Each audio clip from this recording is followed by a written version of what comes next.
ये देश के लोकप्रिय प्रधानमंत्री नरेंद्र मोदी जी ने, उनके मंत्रिमंडल समूह ने जो 30 अप्रैल को जातिगत जनगणना देश में हो और अब की बार जातिगत जनगणना होगी, इसका जो फैसला लिया है, मैं इसका स्वागत करता हूं। और इस जातिगत जनगणना से बहुत बड़े लाभ होंगे, पारदर्शिता आएगी और सामाजिक समरसता मजबूत होगी। समाज जो पिछड़ा समाज है, जो हमारी सरकार अंत्योदय की सरकार है, जो बहुत सारे ऐसे घुमंतु जातियां हैं, बहुत सारे ऐसे जिन जातियों की कई दफे कहीं कुछ लिखा है, कहीं कुछ लिखा है, एक ही जाति के बहुत सारे उपनाम हैं, उन सब के आधार पर जनगणना होगी। और जब जनगणना होगी तो वो व्यक्ति खुद अपनी जाति बताएगा, थोपी नहीं जाएगी, वो खुद बताएगा, उसकी वेरिफिकेशन होगी और एक 140 करोड़ जनता का पूरा आकलन आएगा, किस जाति के लोग किस प्रांत में, किस जिले में, किस गांव में किस प्रकार से हैं। जो सामाजिक समरसता है उसका पूरा लाभ सबको मिलेगा। और बहुत सारी ऐसी जातियां हैं जिनका लाभ उनको मिलना चाहिए, उन तक नहीं पहुंचता।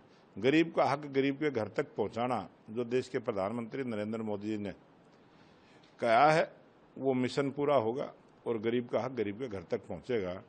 और इससे जो कांग्रेस पार्टी वर्षों से राजनीति करती रही, जब कांग्रेस पार्टी सत्ता में होती है वो कहते हैं कि जाति के आधार पर जनगणना होनी चाहिए और करवाते नहीं है, जब वो सत्ता से बाहर होते हैं तो मांग करते हैं। ये उनका रवैया रहा और ये पहली बार जाति के आधार पर जनगणना भी होगी और वो सार्वजनिक भी होगी। ये जो फैसला लिया है बहुत स्वागत योग्य है। बीबीएमबी फैसला किया है कि प्रदर्शन जो करेगी, उन्होंने ऐसा कहा है, तो किस तरीके से देखते हैं पानी आम आदमी पार्टी की सरकार जब पंजाब में थी और जब दिल्ली में भी थी, उस समय भी वर्षों से वो इसी प्रकार के, जैसे ही गर्मियों का मौसम आता है 3 महीने इसी प्रकार से जनता को गुमराह करने का काम करते थे। वो पानी की कमी दिखाकर झूठ बोलने का काम करते थे। आज देश में पानी की कोई कमी नहीं है। आज भाखड़ा बांध में जिस मात्रा में पानी है वो आकलन है, ऑन रिकॉर्ड है, सारी चीज़ें ऑन रिकॉर्ड है।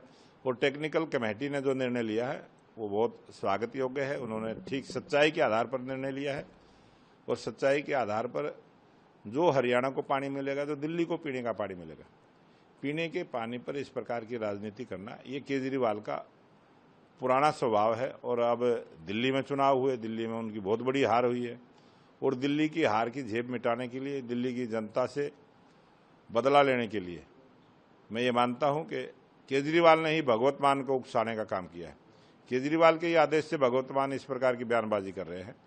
और जो उन्होंने कहा है ये पानी हरियाणा का है, ये पानी दिल्ली का है और जिसके हिस्से का पानी है उसको हिस्से का पानी देना बीबीएमबी बोर्ड की जिम्मेवारी है और उन्होंने फैसला लिया है।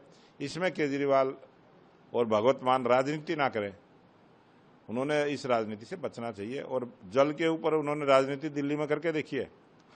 जो हमारे प्रदेश के मुख्यमंत्री और हरियाणा की जनता पर आरोप लगा था कि इन्होंने यमुना में जहर मिलाने का काम किया है और उस झूठी बयानबाजी का, झूठे आरोप का दिल्ली की जनता ने चुनाव में केजरीवाल को हरा के उस बात को साबित किया है। और अब जब भी पंजाब में चुनाव होंगे, पंजाब में भगवत मान को भी, केजरीवाल की सरकार को भी, पंजाब की जनता भी सबक सिखाने का काम करेगी।